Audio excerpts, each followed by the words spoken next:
and mission manager.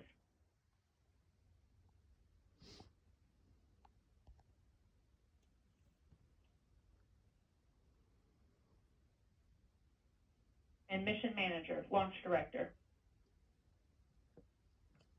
Launch director, mission manager 232. The mission management team has been pulled. You have a go to proceed with terminal count and launch of Artemis 1. I copy all, thank you. And entity, launch director. Go ahead, launch director. Yes, sir. On behalf of all the men and women across our great nation who have worked to bring this hardware together to make this day possible, and for the Artemis generation, this is for you. At this time, I give you a go to resume count and launch Artemis 1. Copy, launch director, and thank you.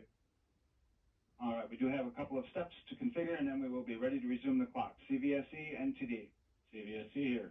Initiate recording of Orion cameras at this time. In alert. NTD. RSR here.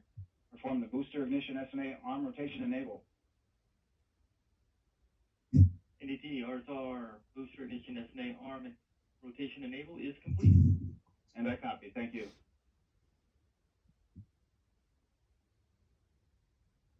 All right, and all personnel, we are going to resume the clock here momentarily.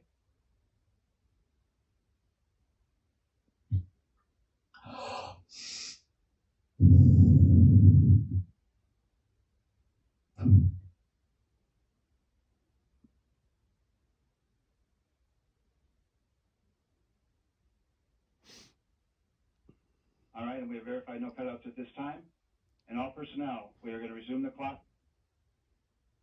GLS, you can resume the clock on your mark. GLS copy. Right, this is Old Man Fries. 3, 2, 1, mark. GLS mainline has been initiated. 2 minutes to go time.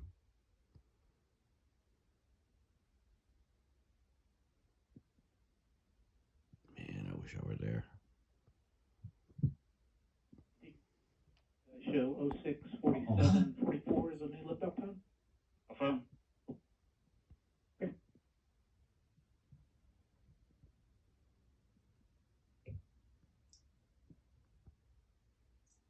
I think I heard the T0 was 064744. Did you guys hear that? That's based on the pickup time. So something like that. Something like that, yes. That would be in UTC, obviously. But folks, just 147.44 AM EST, yes. There you go. Artemis 1 has entered terminal count. We are at less than T-minus 10 minutes away, T-minus 9 minutes now till the launch of Artemis 1. We're going to walk through real quick what's going to be happening in these next 9 or so minutes. Tons. No. Yeah, I'm actually going to turn that over to Philip. I am way too emotional to speak. I think we're going to get ready to actually anyway, for the liftoff. So I'm going to hand it off to most Philip. Most powerful rocket ever to leave. All right, I'm not going to.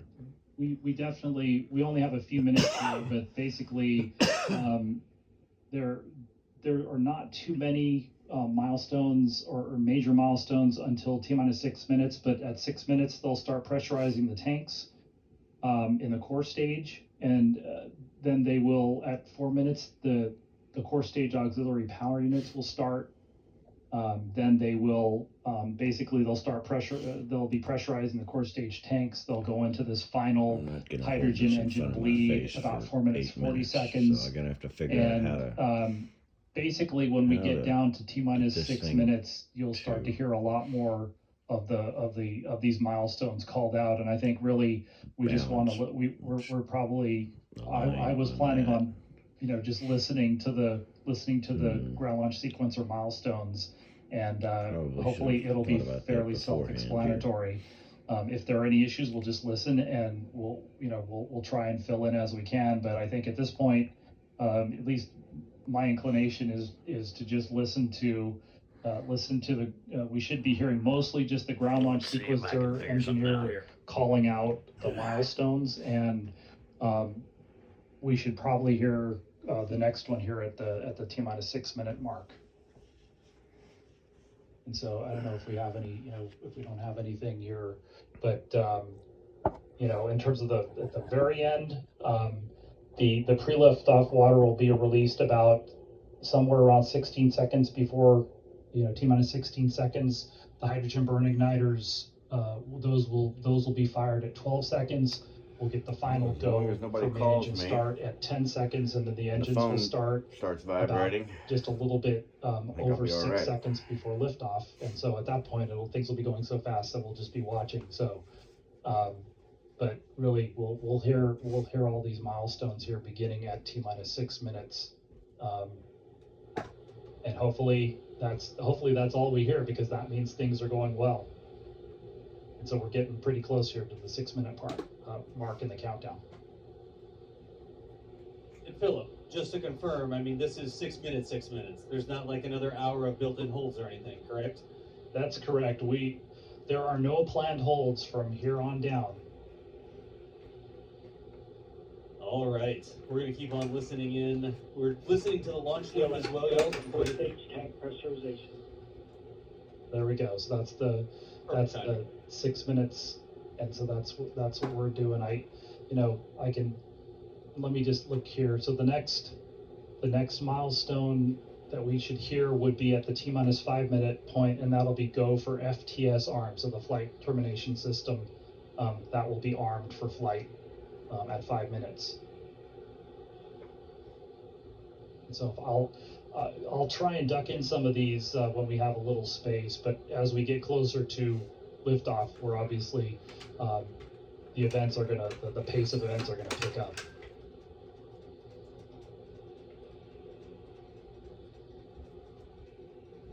All right, so I rolled a couple cigarettes, but all my family knows this, but just in case I do post this under Old Man Fries, I had the good fortune of being in Orlando, or somewhere down in Florida, not in Orlando, but near the Kennedy Space Flight Center. And the next milestone will be at 4 minutes 40 seconds here quickly. That'll be go for, I don't know if he's going to say LH2, but go for high flow bleed. GLS is go for LH2 high flow bleed check. Anyway, right, there we go. And we took a break and went out and watched the shuttle launch. Which will be, we were very, very far away, but we saw the plume and we saw the bright sun launching. As long as that's all we're hearing, about 30 seconds after we saw it, we got the audio from that launch, and it was ear-shattering. We were so far away, and yet it was so loud. It was just incredible. And once you've ever experienced that, you get it. But anyhow, I hope they do it justice, and I'm going to turn up my TV to 70, because that's where it should be for important things like movies and etc. And you can hear the APUs. A little bit of chugging from the APUs. I don't know if we'll be able to see the exhaust that's way down at the bottom of the stage. If we have a shot of the engines, we might be able to show a little bit of that. Let me see if I can. I just need to bring up the big picture here.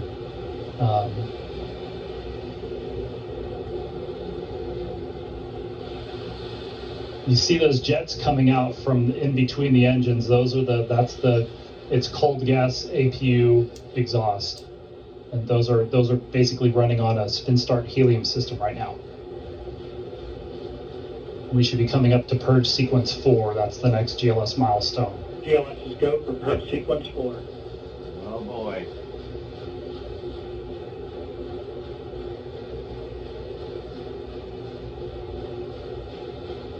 Can you imagine in 3 or 4 years? And so the next milestone will be at 2 minutes 30 seconds.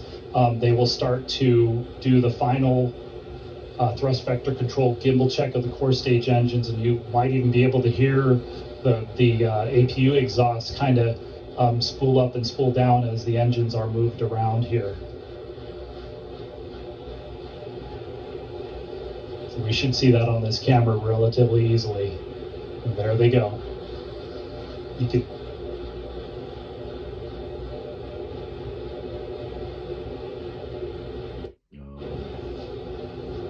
Oh boy. Jeez.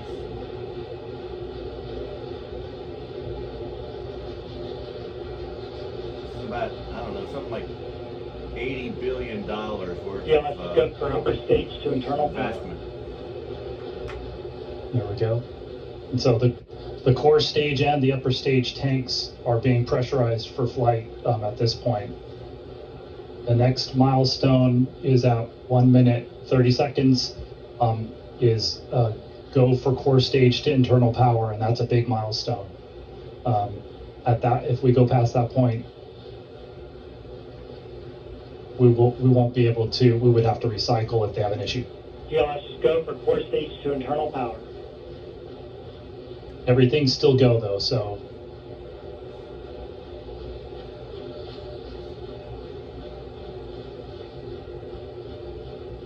I hope they give us a good view from far enough away. I'm not sure if we're going to hear just a call out at 1 minute or not. We may just hear the GLS. If in that case, well, let's wait. 1 minute. There we go. And so the next milestone is the final handoff. It's go for ALS, which stands for Autonomous Launch Sequence, and that's when the ground launch sequencer will hand off to the SLS flight computers. That'll be at 33 seconds. And once that happens, I will stop talking. Yeah, let's just go for ALS.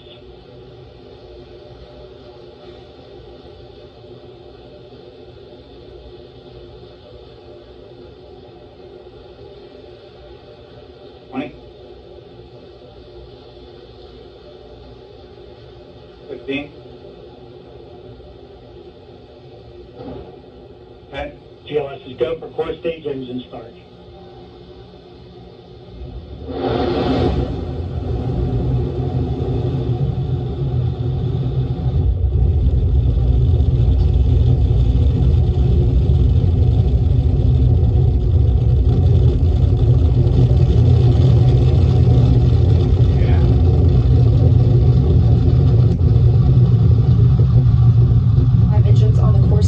Solid rocket boosters now propelling the vehicle at 128 miles per hour.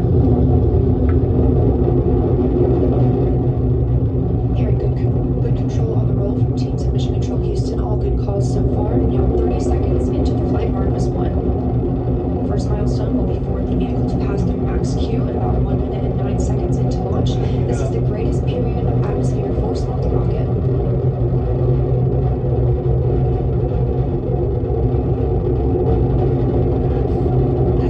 Traveling 607 miles per hour. Damn. You're looking at 8.8 million pounds of maximum thrust. Quiet here in the loops of Mission Control. Full core stage engines throttling down ahead of passing through max Q. It doesn't do it justice. You have no idea how loud this is, even like 10, 15 miles away. 21 seconds into the flight, traveling at 1,420 miles per hour. The 4 core stage engines are back at maximum thrust. The next major milestone will be for the solid rocket boosters to cut off and jettison in about 2 minutes and 11 seconds into the flight, so about 30 seconds from now. Again, quiet here in Mission Control Houston as teams continue monitoring the flight of Artemis 1. We're now 16 miles downrange from the launch pad at Kennedy Space Center, traveling over 2,800 miles per hour. That is some serious acceleration. Standing by for solid rocket booster jettison and shortly thereafter.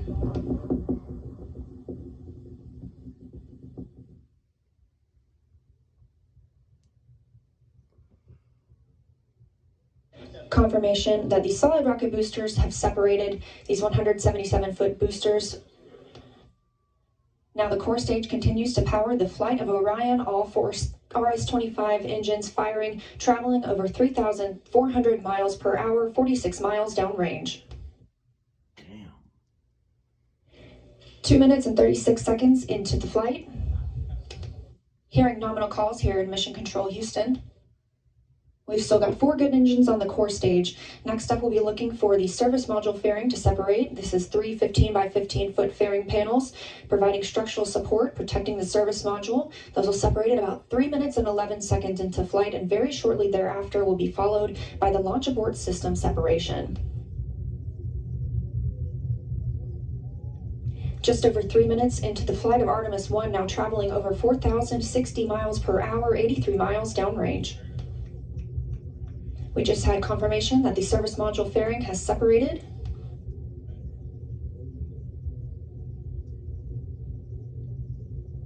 And that the launch abort system pyros have fired, separating those from Orion as well. For future crew members,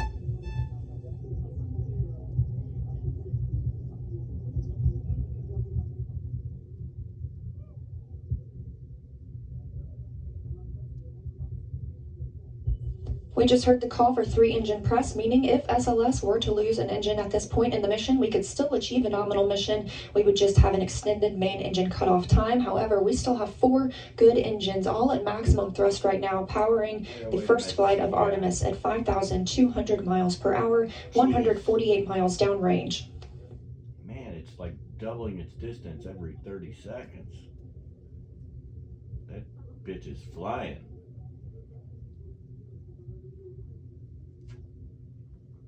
We're 4 minutes and 16 seconds into the flight of Artemis 1.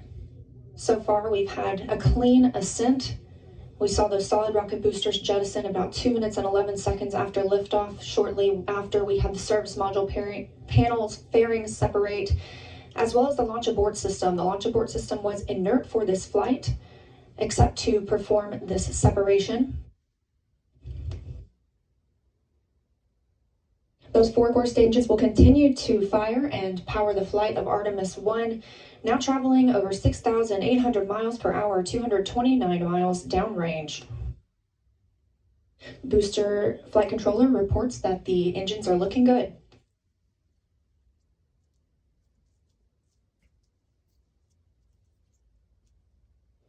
Our core stage main engine cutoff time is about 8 minutes and 3 seconds. We are now at 5 minutes and 11 seconds into the flight, 7,656 miles per hour.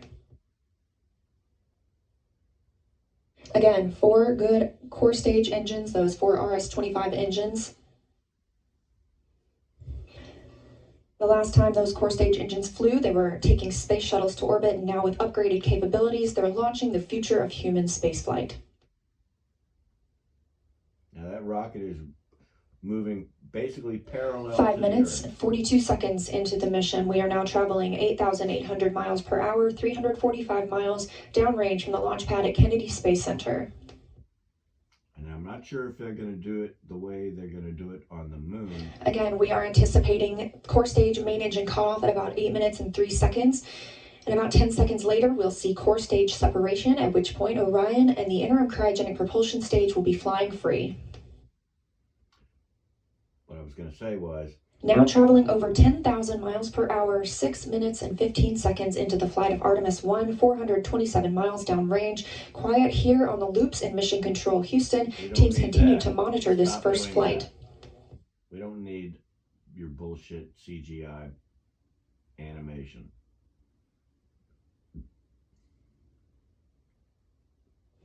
About a minute and a half now until that core stage main engine cutoff time.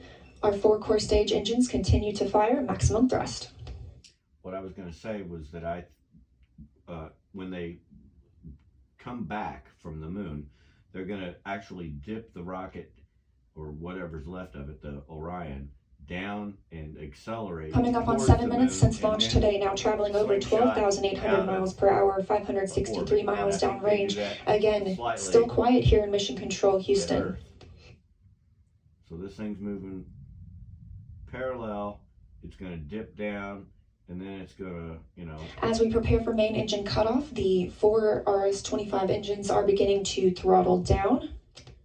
With those gimbals on those rockets, they're going to do a little dip, like a little kick flip out, and 30 seconds now until core stage main engine cutoff. All 4 engines continue to throttle down. God damn it, that better not be my phone. Oh, thank God. Now 7 minutes, 45 seconds into the flight, traveling over 16,000 miles per hour. God, that's crazy. Continuing to hear good calls here in Mission Control Houston. We're standing by for core stage main engine cutoff. The reason it's important to get to the moon is because the moon's gravity is so much lower than Earth's.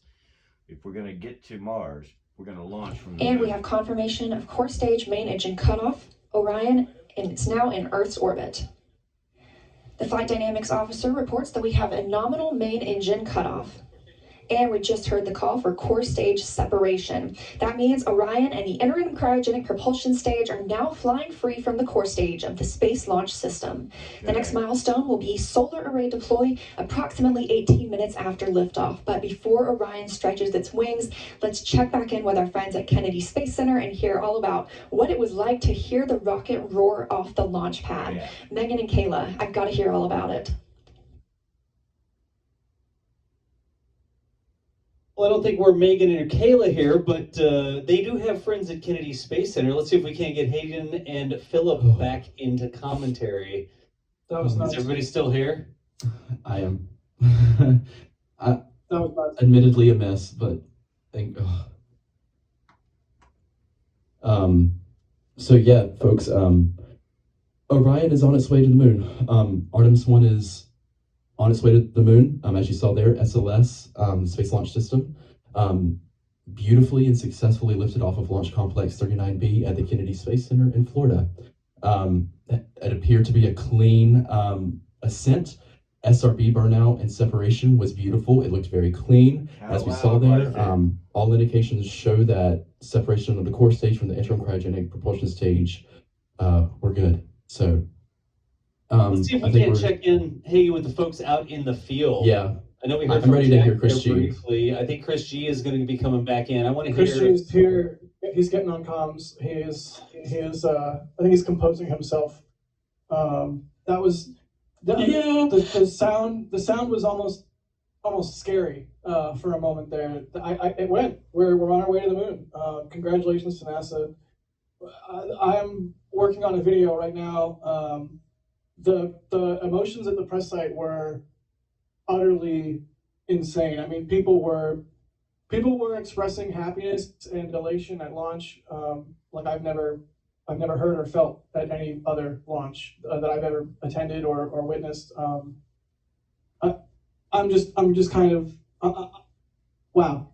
What I think we're all in a state of vehicle. shock right now. What a vehicle! What a launch! How great was that? Chris, I want to hear from you. You've been waiting for this day for over a decade.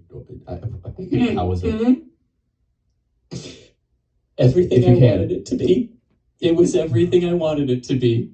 Oh my gosh, when the boosters lit, that was just, oh my gosh, when the boosters lit and they did their overpressure thing on the back end and just the sound, the light, I mean, it was everything I remembered and more, and it was an incredible start to this 26-day mission, and no one can say that SLS doesn't work.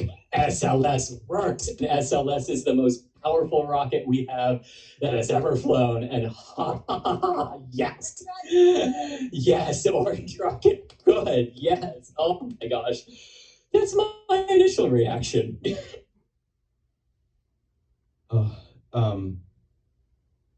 Okay. Do we have Philip back with us? I'm sure he is just as elated. How did I get muted? I was, if I've been muted the whole time, I apologize. But I mean, I would say to me, we waited a long time. It took them a while to get everything to line up, but that's why they waited this long, is because they wanted it to be a clean, boring launch. And this is only the first half of it, but these are the systems that they've been working with for a while. The boosters and the core stage seem to have worked perfectly. And so this is what they wanted. They wanted a clean launch. This is, it's a flight test. It's only one launch, but they wanted to launch in the middle of their in the sweet spot to give it the best chance of success. And at least, we're just talking about the core stage and the boosters, but that's the base of the SLS, and they both performed, almost flawlessly. It certainly, we didn't hear of any issues going uphill at all. Yeah. And, the other thing I'll say, because this is the emotional part for me. My generation has now seen a human-rated vehicle launch to the moon and launch to another planet, another celestial body. That is the emotional moment. Like, for so many people who remember Apollo and saw it with their own eyes, and to those of us who weren't here yet, this was an incredible moment to experience. I mean, like you were saying earlier, Sawyer, the combination of Apollo 4 and Apollo 8 in a very interesting way for what they are doing here. But that's the emotion of it. We've seen a moon rocket launch, and I'm going to let Sawyer. But I mean, we have seen a moon rocket launch. Yeah, Chris, I think we actually have some control center audio here. Let's see if we can't listen in on the control room. Can you both hear me? Oh, there we go. Is he ready for me?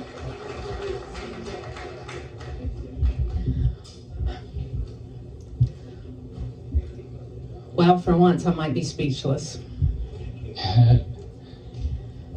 So you guys know I have talked a lot about appreciating the moment that you're in. And we have worked hard as a team. You guys have worked hard as a team for this moment.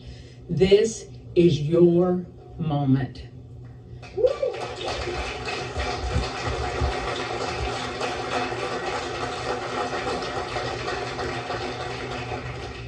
It is not by chance that you are here today. So I want you to look around at this team and know that you have earned it. You have earned your place in the room. You've earned this moment. You have earned your place in history. You are part of a first. Doesn't come along very often. Once in a career, maybe. But we are all part of something incredibly special, the first launch of Artemis.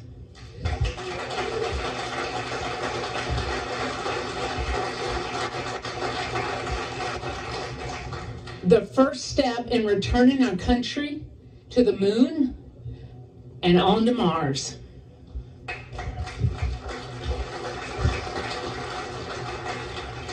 What you have done today will inspire generations to come. So thank you. Thank you for your resilience. I said at the pre-test briefing, the harder the climb, the better the view. We showed the Space Coast tonight. What a beautiful view it is. So congratulations.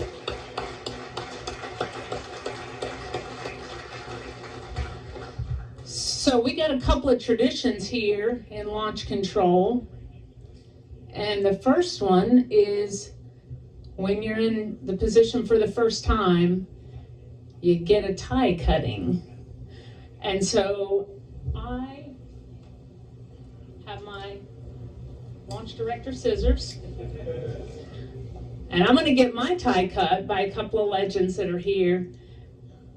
And then anyone who wants their tie cut will be making the rounds in the firing room. You got your console chiefs. If they want to do it, that's fine. If you want me to do it, you might have to wait a little while, but I'll stay all night if I have to. It'll be my pleasure to cut ties. So I'm going to take care of mine, and then I have one other presentation that I want to make this evening.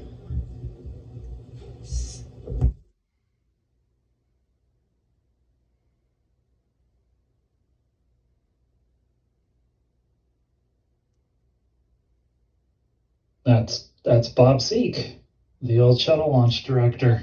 And it's Mike Leinbach, and Mike too, Leinbach. Yeah. They're going to do tie cutting. Okay, that makes me cry again. You're not alone right now, Chris. Oh my God.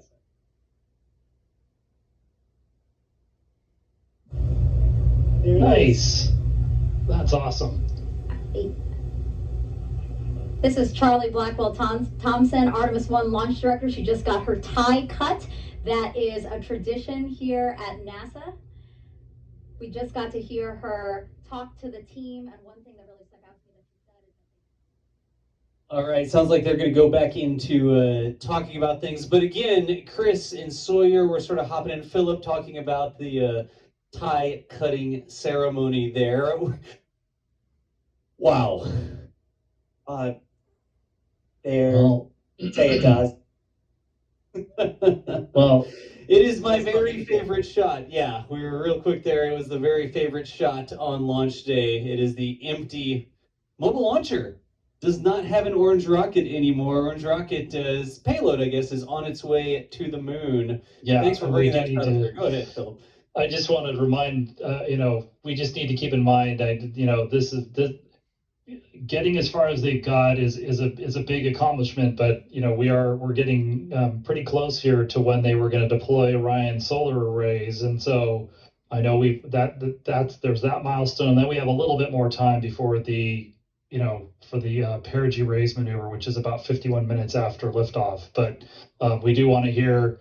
Hopefully, we'll get an update here. It looks like over on. Oh, here we go. Maybe we'll get an update here because we are waiting for solar array deploy on Orion. Yeah, well, while they look for that confirmation on solar array deployment, though, to reiterate what the team was able to do today, they launched the SLS rocket less than a week after a hurricane came through this area when it was out at the pad, and they cleared that vehicle and got it ready and launched it. Awesome. Because they didn't now the most powerful rocket in existence at the moment that has flown to orbit. I guess they didn't need that RTV that peeled off the side, huh? I hope not. Precisely. I don't think so. So we just have to. But yeah, we're basically we're only halfway there. But as I said, those are the really high energy pieces of SLS, the solid rocket boosters and the core stage, and they worked with seemingly flawlessly. So I don't know. Are we looking at? Is this live? Here we go. Okay, this is maybe a little bit low frame So video. that's live. That's the solar arrays. I don't know if that was from one of the tips of one of the other ones, or that's live. That's live from the GoPros at the end. Oh my gosh. Yeah, that's from the end of the solar array. Okay, and it's still extending out, but great. This is it's going to be a little intermittent, but this is for a little bit of time. This vehicle will be in Earth orbit. Oh my God. So where are we here? I mean, we're let's see, we're only 20 minutes in here, but we're still a little bit more than an hour away. But in a little bit more than an hour, this vehicle is going to the moon. This is mind-blowing. It looks like that camera's getting a frame on occasion, and they're sort of showing it to us. Right. That Artemis logo. But those are images coming. Look, there's a thruster firing in that one. Thruster? Yeah. That's the ICPS attitude control system, basically. And so all of these things, it took a while to get here, but we're seeing the attitude control system is working, and on the ICPS, and we're getting. I'm not exactly sure where this where that was from, but now we're seeing. There we go. We certainly are seeing at least two of the arrays are mostly extended. Yeah. If you look This at is the flight control room, but center we're on either getting. side, you can sometimes see their view.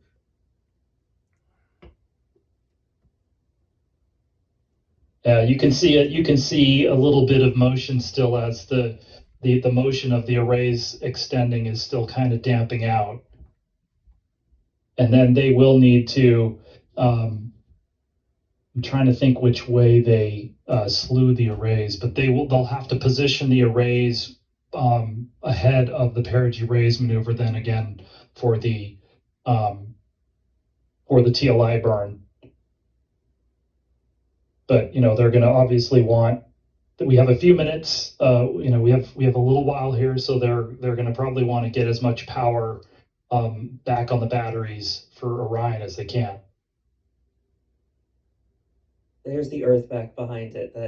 There's your perspective right there. Right. And so they're in an orbit. We don't know. I don't know if we've heard on the commentary or not if they gave us the orbit they actually got to, but they were targeting an orbit of I think around 1,805 kilometers by 30 kilometers. And so this first burn will raise the low end, the perigee, up to 185 kilometers, or basically 100 nautical miles, and then which will basically that'll keep it in orbit. And so the core stage is somewhere behind them. It's going to re-enter, but I mean it's going to take a while before it re-enters. It's going to re-enter as we were talking about. It lifts off like a first stage, but it re-enters like a second stage. It re-enters from orbital velocity, and it's going to not completely burn up, but it's going to get destroyed and broken and melted down into little pieces, and that debris footprint is somewhere between Hawaii and the west coast of the United States. But it won't. The re-entry time for that is it's somewhere around 1 hour and 45 minutes after liftoff. Let me see if I can pull that up, but it'll still be re-entering as Orion goes to the moon. Wow. You can see there, every now and then we get a glimpse of the illuminated Earth behind the spacecraft. Of course, there you can see the spacecraft is lit up by the sun, and that's the important thing. We talked about it. Oh, it's the last time that Orion will see a sunrise, or Artemis 1 will see a sunrise. Well, here it is. It has launched itself out of the dark back into the sunshine on the other side of the planet almost. Right. And I'm not sure if ICPS, we'd have to kind of look at the Earth in the background for reference, but it is possible in this kind of a configuration that they're doing something like a barbecue roll or just evening out the thermal the sun on the different surfaces of the vehicle. It's hard to tell because we're getting kind of a mix of sequential still, but we are, we're seeing the thrusters firing from time to time. It's possible that it's kind of putting it in a slow roll up until they get ready to do that perigee raise burn, which is where are we at? Where it's about 51 minutes after liftoff, and I don't know if we have an MAT clock up right now, but we're still, what is it? It lifted off around 47 minutes past the hour, so 26 minutes and 21 seconds in cap. Okay, so we still have about 25 minutes to the approximate ignition time and that's a very short burn. It's like 20 seconds. This is a very unusual application for the Delta upper stage. Usually that first burn is a fairly long one, but that's basically how SLS uses this stage is it's a very short perigee raise burn, 20 seconds, and then a very, very long translunar injection burn. It's on the order of about 18 minutes long. So that's still a ways away, but I'm not sure what else we're going to get in between here, if we're getting anything else from the launch team. I'm sure that that the launch was a big accomplishment, and so but it's, we still have a ways to go. So right now we don't have any more views of inside of the Launch Control Center there. And what's happening here is NASA is actually cycling through a couple different cameras on the spacecraft, and that's why you see, a shot and then the logo. is that the core stage on the above the I'm looking at it a little delay here, but it looks like the core stage behind, way behind the ICPS above on the upper shot there. Now, again, they may be like you said, cycling through the cameras, but I thought I saw something that looked like the core stage. Be on the lookout there in the background of that left-hand camera and see if we can't spot it. Yeah, not in this one. Oh, the thruster firing though, that's cool. Let me see. I'm looking. I'm kind of a fallback view that I'm looking at. That's a couple seconds behind live, so it wouldn't be this view. It's the one where you can see the body of the, kind of like this view, but I think they're cycling, like you said, they're cycling through the solar array, and so it was with the Earth in the background. I think I'll get back around to it here in another switch or two. It might, we may just have to go back and take a look at that, but because if it's doing even any attitude control or maneuvering, it may be, we may, this view. You can see it in the upper middle of the screen. Yeah. Yeah, I believe that's the core stage. That sure, I don't know what else it would be. Wow.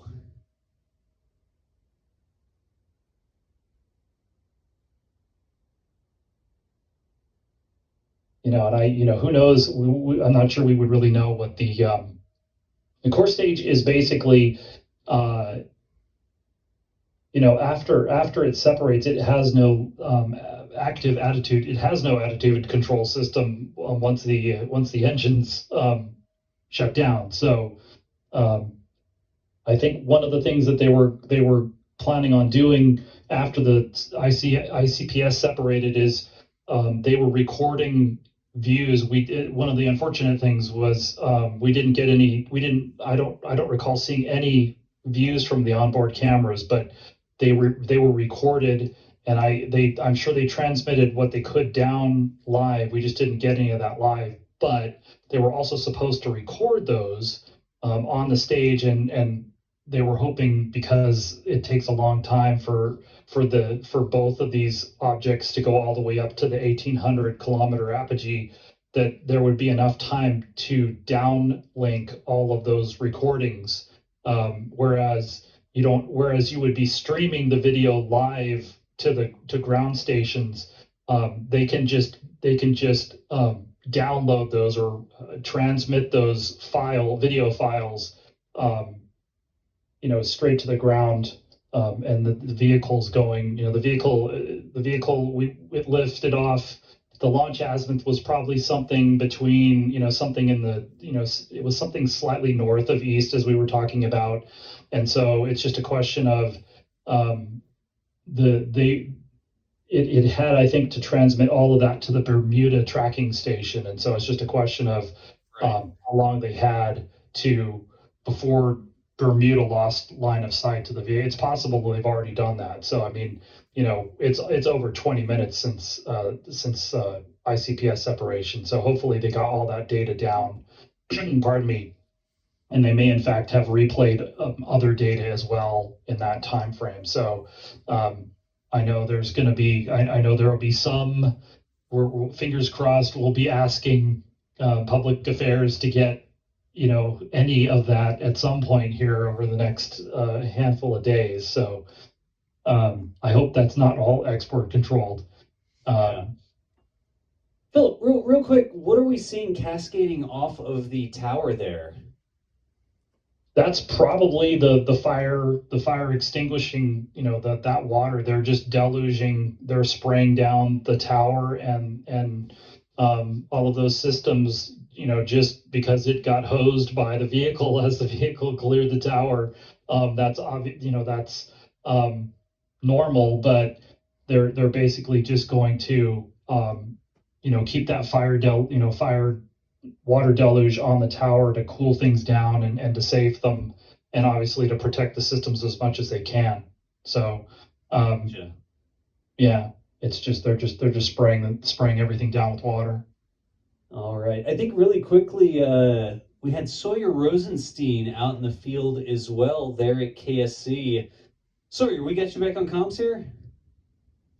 Yep, can you hear me? Yeah, we can hear you. How was that?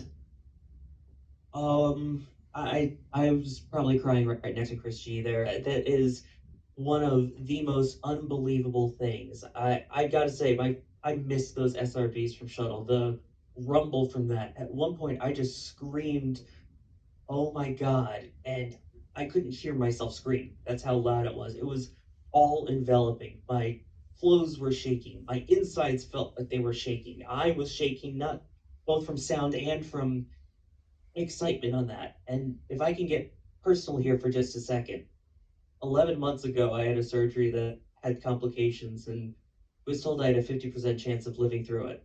And my main goal from all of that was I want to see Artemis launch. I'm going to get healthy and get myself ready so I can see Artemis launch. It happened, and I was here for it. And so, from just a personal point of view, this is a dream accomplished. This is also a dream for all people that are out there that dreamed of becoming an astronaut, that dreamed of us returning to the moon. The dream is alive, and that's not just from the shuttle IMAX. It's real. This is the Artemis generation. I saw a rocket with a crew-rated capsule launch to the moon, and 11 months ago I was in an ICU bed on a ventilator. This is dreams come true, ladies and gentlemen, and go Artemis. This is one of the most emotional launches I can say for sure that I've ever been to for a multitude of reasons. And yeah, wow. I think, you know me, I'm never at a loss for words, and that's all I can say at the moment is wow. Well, Sawyer, I know our entire team, and I'm sure a lot of the people watching are happy that we were able to share this with you. How's that? Yeah, no, that's great. That's really cool.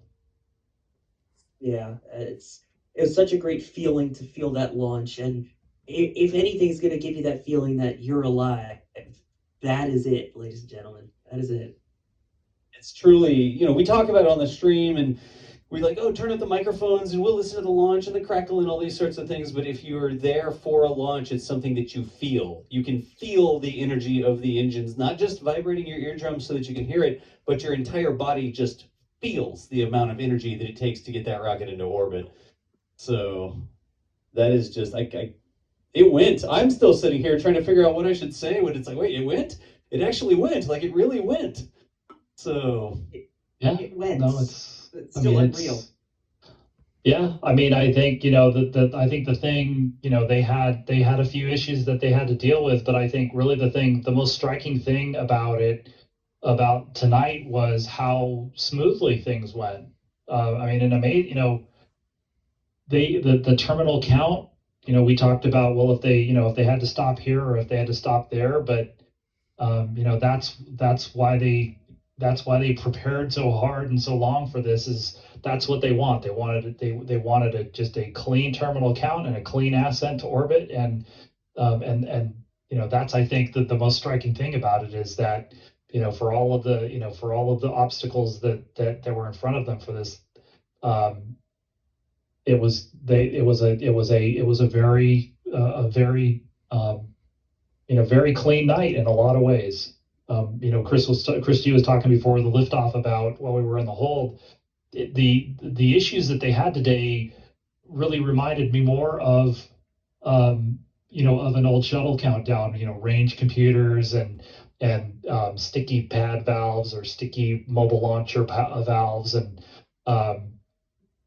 so yeah, I mean, that's it took a little while, but this is the payoff. This is what they were looking for, was a smooth countdown to launch and a smooth ascent to orbit. And as we keep saying, we're only about halfway there, but this was a you can see how happy everybody is on the launch team and at the press site. And that's another thing that harkens back a little bit to Shuttle there, is just how fast that last 10 minutes goes. Once you get into that terminal count and everything beyond there, the time flies. 10 minutes felt like 10 seconds. I was surprised because, you know, we're working all sorts of technical stuff and feeds are coming up and we have things that we need to change to make the broadcast work. And I'm like, oh yeah, I'll join and I'll talk for 30 or 40 minutes and then it'll launch and, you know, no big deal. And by the time I joined, it was already time to be quiet and listen to the launch loops and stuff. Yeah. It really snuck up on us. I was really surprised at how quickly that terminal count went. Yeah, I left it all to Philip.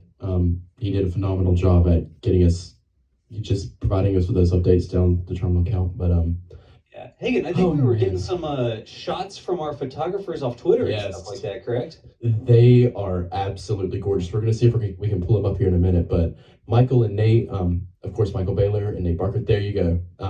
It's Michael's shot right there, I believe. Oh man. Wow. It takes the words out. I mean, I can't. It really did light up the sky. Man. Yeah, we're gonna be looking, we're gonna be really excited tomorrow, or when is camera pickup? I mean, they've got all those cameras deployed around out at the remote sites. No. Those should look pretty cool. Later today. Yeah, essentially. Oh yeah, it's the next day now. Right. Oh. Like it's still, I still got 30 minutes here on the West Coast, but yeah, that'll be. I think looking forward to that.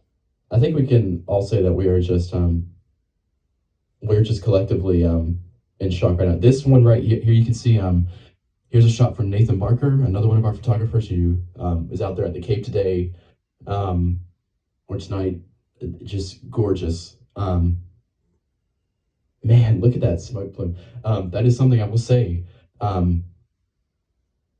I think this is honestly, for me, one of the most visually impressive launches I've seen yet. Yes, it was at night. Yes, a day launch would have been more ideal, but God, the way that rocket, those RS-25s and those SRBs lit up the sky and that pad, it's just simply incredible. There's no words. It looks like the sun is rising. Like I've been there for much smaller rockets to launch at night, and you see shadows, right? You see like the shadows going across the terrain as if the sun was coming up. And the entire sky isn't bright, but there is a point of light that casts sharp shadows behind you and behind objects and stuff like that. It looks like we've created a sun and we've put this small sun into the sky downrange. It's amazing to see something like that. I'm trying to track the moon here, but I need to get Michael to write an automated moon tracking algorithm or something. This is me just slow. repeatedly moving the camera to aim at the moon. So, you know, sorry it moves on occasion. Well, I mean, you're essentially using a telescope, so I mean. But yeah, I like the way you described it. That kind of the way you described how things kind of snuck up on us. I kind of get that feeling of, you know, because you know you're thinking about all of the things, you know, all of the contingencies that they have to do, and it's like they're not stopping; they're just continuing to go, and it's like, wow, they're going to lift off, and like, wow, you know. It's there are no issues. It's a nominal ascent to orbit, and it's like it just kind of sneaks up on you. I think we've actually got a replay here real quick. Jack was out there rolling Jack's video. Yeah. Let's see if we can't get that from Jack. Yeah, this one was a little bit tough. You can kind of you got to pick your poison, right? Some people were shooting stills, some people were shooting video. I decided to shoot video on this one. Nice. And it's pretty nifty. Is that real time? That's real time. That's real time? It's not slowed down. That is real time. It was sped up. Hang on, I'm attempting to upload a shot of SRB SEP. It's absolutely It looks like amazing. you can see a little bit of you can see a little shock wave, at ignition. Yeah, there's a shock wave there. It's what a special launch. Thank you everybody for all the support and for tuning in for stuff like this, so we can do stuff like this. Yeah. I hope they're willing to talk about some of these things. I'm watching the Rainbirds dump the water on the mobile launcher and wondering how that went, you know, how that worked. That was another thing I noticed. The Rofies, or whatever they're called now, the Rofies at before main engine start, they were angled a lot higher than I thought they would be. You know, we're used to them being angled horizontally with shuttle. Right, and the problem for the cameras that we got is that we can't really see into the flame hole, so they basically have 3 fans. So we could only see the fan that was shooting up at the APU exhaust ports, and then there are 2 streams that they're basically shooting, you know, across the top of the flame hole, and we just can't see them. And so, you know, maybe that'll be a request we can get for maybe for the next launch, because we really didn't. You don't really get a sense of the engine starts, and you can't really see if the engines came up well. You're just looking to see, you know, whether we get SRB ignition as an indicator. So it looks like Jack's pulling up maybe some video of SRB set. Yeah, we'll work on getting that here so we can display that as well. We've got shots of the moon, we've got shots of the launch pad. Every now and then we're getting some of those live shots from Orion. So when we get those, we're showing those over there. But folks, I know a lot of you have been watching maybe the entire stream. We've been live for almost 12 hours here. We're not done yet. But if this is the sort of stuff you like, if you enjoyed the stream today, you know how to get back to the channel. You can like and subscribe or whatever. We're not trying to be... a challenging time with this one. Yeah, we're not trying to be too needy about it or anything like that, but for sure, you know the buttons to click if this is your type of content that you like to enable. Here we go. I think we've got another replay that we can scroll through here. What do we have coming up next? Let's see what it is. Is this the set? Oh no, is this from NASA? Yeah, right. You can see those are the H buoys. And yeah, of course, right. So the rainbirds are kind of get in the way of this shot. Wow. But still, yeah. Wow. And it's I'm going to talk about this real quick. You know, there's probably a bunch of Starbase fans watching this, and we had a static fire of a lot of engines the other day, and you got this little mister that sort of went off, and then we were saying, hey, that's not a deluge system. That's like a fire X. That's a fire prevention. That's not deluge.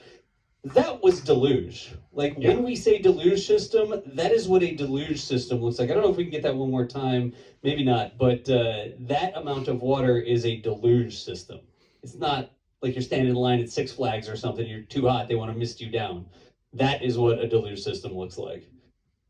Yeah, I mean, we were looking at the test. Out here is doing. It just floods like when that system. When you saw a test of it without a vehicle on there, I mean, it just floods the entire deck of the mobile launcher, and it needs to. So, you know, and we are keeping an eye. We're probably in the neighborhood of about 6 minutes to the perigee raise maneuver. So hopefully we'll be able to get an update from you. And actually, I think on the NASA stream we can see the solar arrays are being positioned. Yeah, they're being angled for that burn. So they are getting Orion configured for the burn, and then obviously the upper stage as well. So yeah, you can see that now they're being. But this is also nice because you can see that those panels have been those 2 panels for sure have been completely deployed. So they sort of leaning down against the spacecraft almost, right? They don't always stick straight out to the side. They can lean backwards, I think, right? Yeah, backwards and forwards. Actually, I'm kind of hoping when we get a shot from another camera, although I guess with the arrays, these cameras are I'm not sure where we're getting some of these cameras from though, so. Philip, we're giving you every camera that we have access to. So we have multiple monitors filled with every possible feed coming in all sorts of different ways. And when we see something interesting, we bring it up here. Yeah. Yeah, I just mean the point of view that where is this camera? Is it looking towards the aft or is it looking forward? Right, and I can't. Right. I'm trying to remember if the arrays are pointed towards the front of the vehicle or the aft. Yeah, we'll see if we can get some more context there. So what did you say? I said it appears to be aft, but I'm not 100%. Like if we get a quick shot from the mission control graphics, maybe that'll give us an indication. Or maybe if we'll just get another shot. If we get something like that, we'll definitely bring it up on screen here. We're about 4 minutes away from approximately when that burn would be. It'll based on the core stage performance, that could the ignition time could switch, a few seconds one way or the other. So Gotcha. Really quickly, before we get up to that burn, we don't know if we're going to get a live feed from that or anything like that, but if we do, we'll certainly show it. Here we go. Okay, are they already started it? I don't know if we have any commentary or not. It looks like, we're at T plus 48 minutes. I mean, it is possible it could be that soon.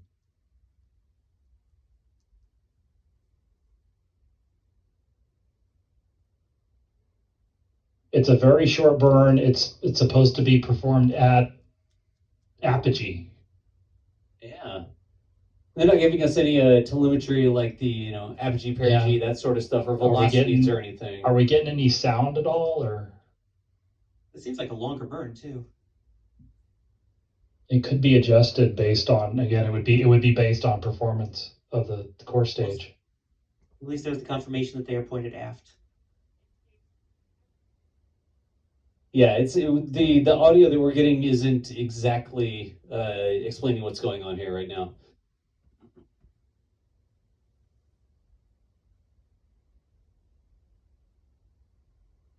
And I guess their timeline on the bottom isn't advancing incrementally. It just sort of jumps to the next stage. It doesn't show like halfway through the burn or anything. It's just going to jump.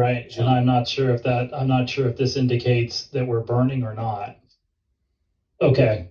Oh, well, we're hearing in the back that they're 2 minutes to. Well, is that an update? Are they hearing that from the update? Yeah, we're trying to figure out exactly what the update is here, folks.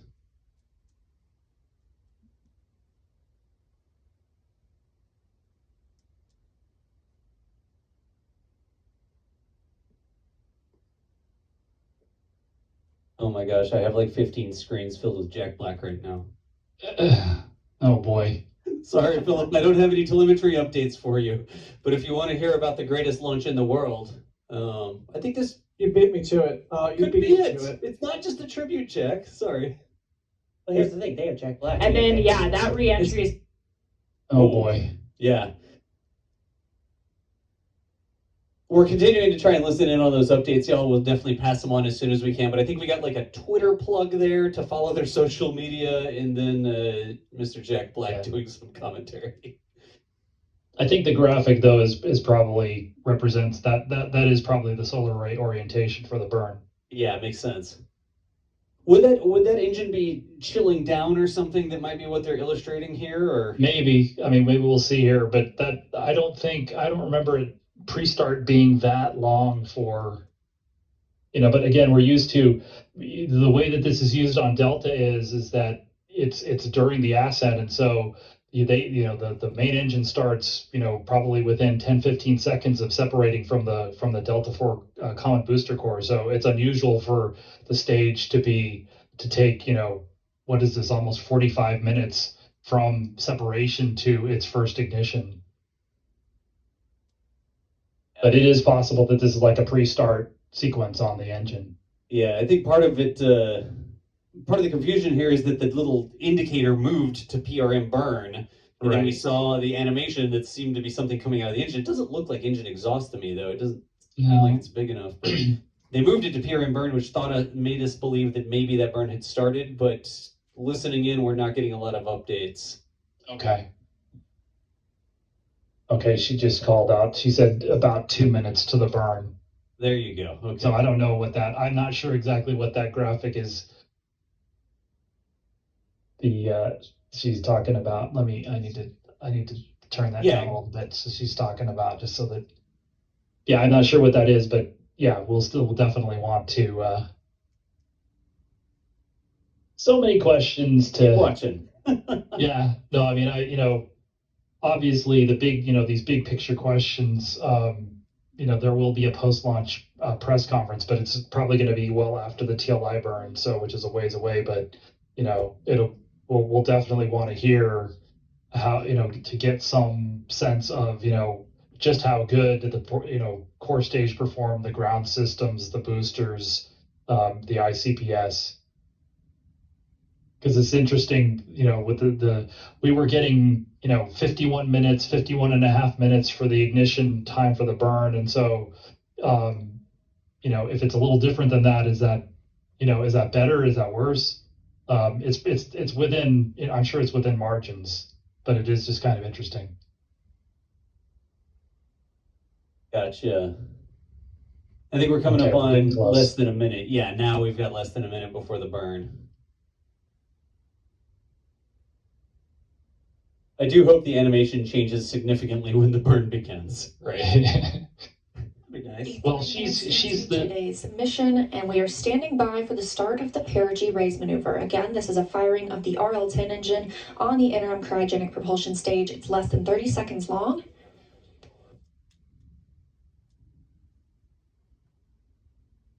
We got that audio from NASA for a little bit, but now they've stopped sending it to us again. But we got some information. The perigee raise maneuver burn. She's probably waiting. Look at this. Okay, and that's probably the ignition. And we have confirmation of perigee raise maneuver ignition and full thrust. This is a live view from the spacecraft. Again, a really short burn. We're standing by for the cutoff. Philip, this looks like the solar array sort of wiggling after they'll flex based on the thrust. Yeah. Wow. It almost looks like a render or something. This is wild. Yeah. Yes, there's it's almost like a resonance. Yeah. And we have confirmation of perigee raise maneuver cutoff. Flight Dynamics Officer reporting on the loops here at Mission Control Houston that it was a good burn. We are now 54 minutes into the flight, Orion traveling 14,700 miles per hour, and that was the perigee raise maneuver, lifting the lowest part of Orion's orbit around the Earth and putting us right where we want to be for the translunar injection burn. We're looking for that translunar injection burn to happen about 1 hour and 26 minutes after launch, so about 30 minutes from now. That'll be that long burn that helps us break free from the pull of Earth's gravity and commits the spacecraft to a lunar trajectory. There you have it. Nice. Yeah. So, all right. So we have half an hour here. But that was interesting. Yeah. To see a little bit of the solar arrays, that motion with the RL-10 burning. Philip, how long, that next burn that's coming up, the TLI burn, how long is that supposed to be? This was a shorter burn. Is there a longer burn coming up next? Yeah, the TLI was on the order of 18 minutes long. It's a really long burn. It's like you basically, instead of using these upper stages, you'll use, maybe 25% or a third of it to get into that parking orbit and for some of these other payloads, and then you might do a 3 burn insertion into like a geostationary transfer orbit. This one is just this little, it's like a little blip of this engine just to raise the perigee up, and then they're basically going to almost burn it to depletion to get Orion to the moon.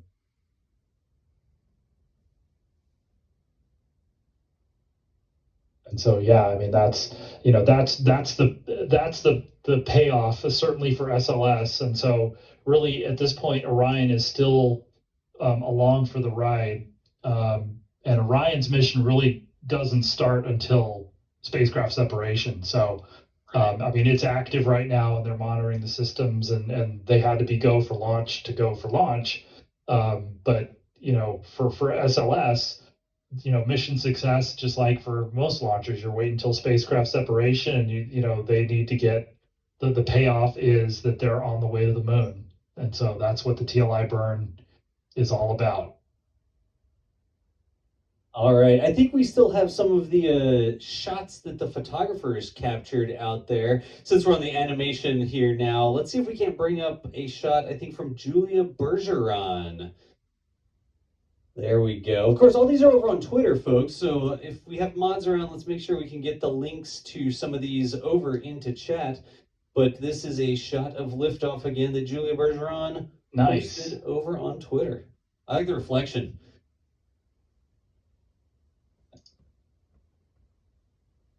like one of the things I'll be interested in from the remotes is some shots, some up close shots of the engines. We're used to seeing in shuttle the engines a little bit higher than the boosters, and it'll be interesting to see the engines firing almost side by side with the boosters. Look at this. This is the Yeah. booster separation here. Wow.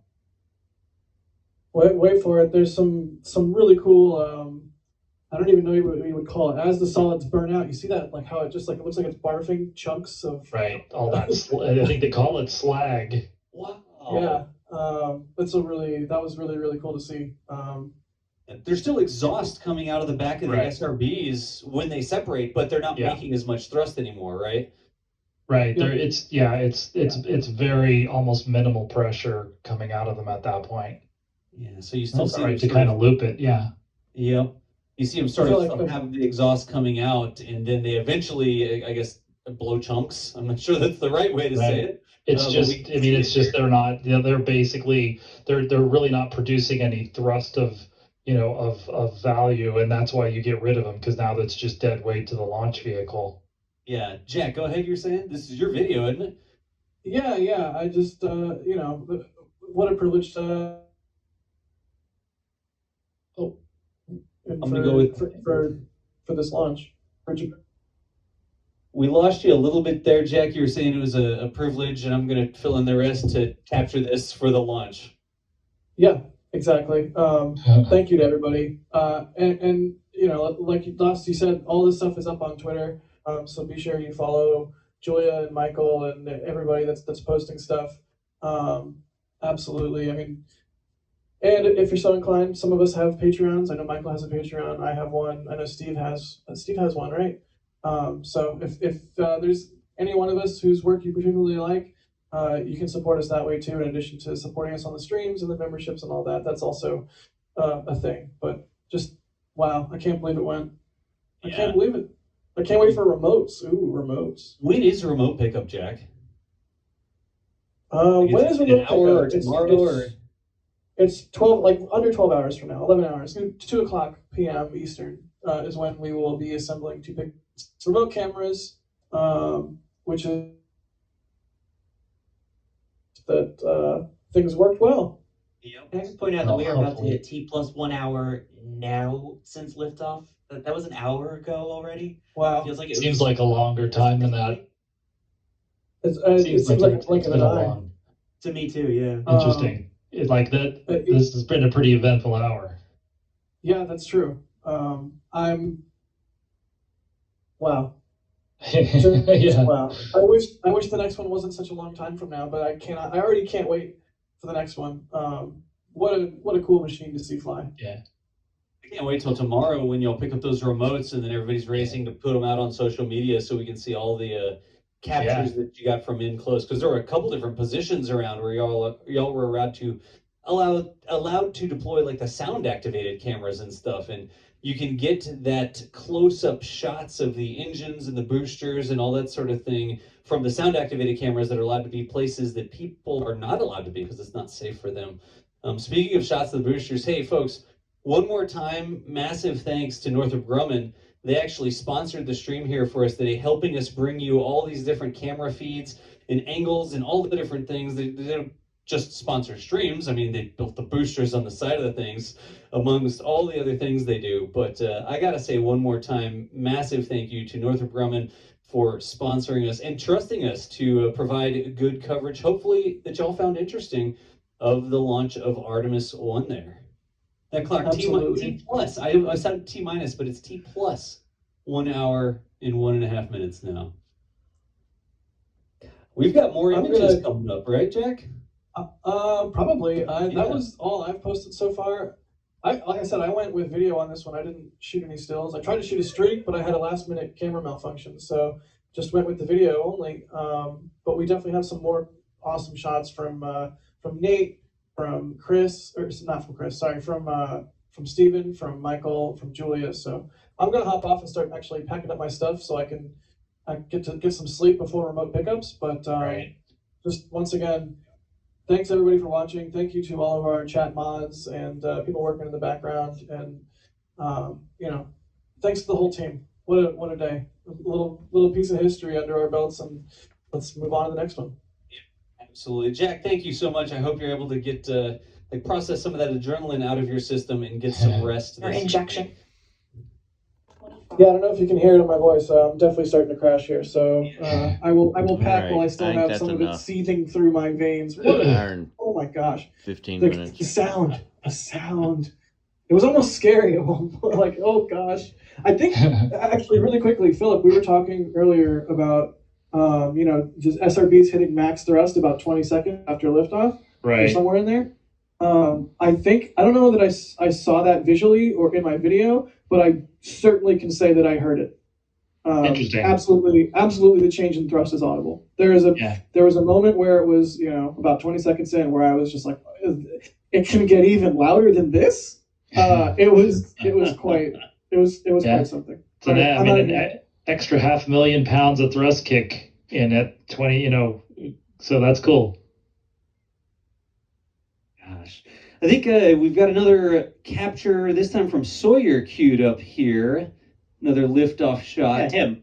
Yeah, there we go. We still have Sawyer on comms? I did. All right, an hour Yeah, I'm still here. 16. There you go. We'll stop at that.